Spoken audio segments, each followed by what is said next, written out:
வணக்கம். வாழ்க்கையில நாம செய்யற ஒவ்வொரு காரியத்திலயும் வெற்றி நிச்சயம்னு ஒரு ரகசியம் இருந்தா எப்படி இருக்கும்? சித்தர்கள் வழிவந்த ஒரு பழங்கால ஞானம் அப்படி ஒரு வெற்றி ரகசியத்தை சொல்லுது. வாங்க, அது என்னன்னு இன்னைக்கு நாம விரிவாக பார்க்கலாம். நம்ம எல்லாருக்குமே இந்த கேள்வி இருக்கும் இல்லையா? நிச்சயமான வெற்றிக்கு ஏதாவது குறுக்கு வழி இல்ல ஒரு ரகசிய பாதை இருக்கான்னு. சித்தர்கள் நமக்கு விட்டுட்டு போன ஒரு பழங்கால ரகசியத்தை தான் நாம இப்ப ஆராய போறோம். இது வெறும் நம்பிக்கை இல்லைங்க, இது ஒரு குறிப்பிட்ட செயல்முறை. இதோ பாருங்க, இதுதான் நாம பேச போற அந்த மூல ஆதாரம். இது அகத்தியர் அருளிய ஒரு ஜீவநாடி வாக்கு. வாங்க, இந்த சக்தி வாய்ந்த ரகசியத்தோட ஒவ்வொரு படியையும் நாம ஆழமா பார்க்கலாம். இந்த வெற்றி ஃபார்முலால முதல் மற்றும் மிக முக்கியமான அம்சம் நேரம். ஆமா, இது ஏதோ ஒரு சாதாரண நாள்ல செய்ய வேண்டியதில்ல. ரொம்ப ரொம்ப துல்லியமான ஒரு ஜோதிட நேர கணக்கு இது.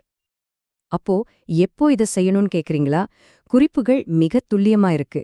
கார்த்திக மாசத்துல வர்ற ஒரு வியாழக்கிழமை அன்னைக்கு அதிகாலையில 5 மணியிலிருந்து 6 மணிக்குள்ள இந்த பயணத்தை செய்யணும்.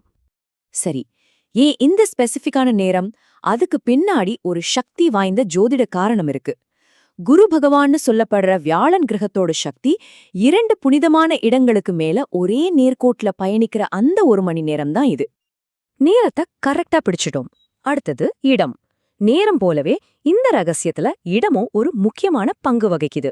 இந்த வழிமுறைகள் ஒரு குறிப்பிட்ட பயணப்பாதைய நமக்கு காட்டுது.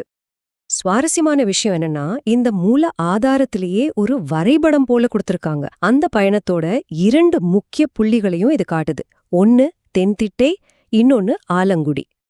இந்த செயல்முறை பாத்தீங்கன்னா ரொம்ப எளிமையானதுதான்.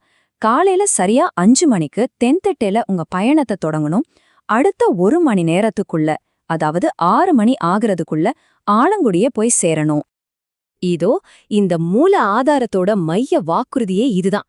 குறிப்பிட்ட அந்த நேரத்துல இந்த 2 இடங்களுக்கு இடையில பயணம் செஞ்சா நீங்க எந்த காரியத்தை நினைச்சு செய்றீங்களோ அதுல வெற்றி நிச்சயம்னு சொல்லப்பட்டிருக்கு. ஓகே, இப்போ நமக்கு நேரமும் தெரியும், இடமும் தெரியும்.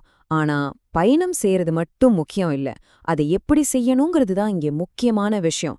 இதுக்குன்னு சில குறிப்பிட்ட சடங்குகளும் இருக்கு. இந்த பயணத்தை ஆரம்பிக்கிறதுக்கு முன்னாடி சில தயாரிப்புகள் தேவை. அதுல முதல் விஷயம், நீங்க மஞ்சள் நிற ஆடை தான் அணிஞ்சிருக்கணும். அது கூடவே மஞ்சள் தடவுன ஒரு வெள்ளைத் துணி, கொஞ்சம் கொண்டக்கடலை, அப்புறம் ரொம்ப முக்கியமா மீனாட்சி அம்மன் கோயிலிருந்து வாங்கின குங்குமம், இதெல்லாம் தயாரா வச்சுக்கணும். இப்போ நாம தயாரா வச்சிருக்கிற குண்டைக்கடலையும் குங்குமத்தையும் அந்த மஞ்சள் துணியில ஒரு முடிச்சா கட்டிக்கணும். தென்திட்டியிலிருந்து ஆலங்குடி போற வரைக்கும் அந்த முழு பயணத்திலையும் இந்த முடிச்சவங்க தோல்ல சுமந்துகிட்டே போகணும். கடைசியா இந்த முழு பயணத்தையும், இந்த முழு சடங்கையும் முழுமைப்படுத்துற ஒரு சக்தி வாய்ந்த மந்திரம். இந்த செயல்முறைய நிறைவு செய்யறதுக்கான இறுதி கட்டம் இதுதான். இதுதான் அந்த மூல நூல்ல கொடுக்கப்பட்டிருக்கிற மந்திரம். பயணத்தின் போதும் பயணம் முடிஞ்ச பிறகும் இந்த மந்திரத்தை உச்சரிக்கணும்னு சொல்லப்பட்டிருக்கு. இந்த சித்தரோட ரகசியத்தை நாம இப்போ முழுமையா அலசி ஆராய்ஞ்சிட்டோம். இது நம்ம மனசுல ஒரு முக்கியமான கேள்வியை எழுப்புது இல்லையா? ஒருமுகப்படுத்தப்பட்ட செயலோட ஒரு சக்தி வாய்ந்த நம்பிக்கையும் சேரும்போது நம்ம இலக்குகளை அடைறதுல அதுக்கு எவ்வளோ பெரிய பங்கு இருக்கு?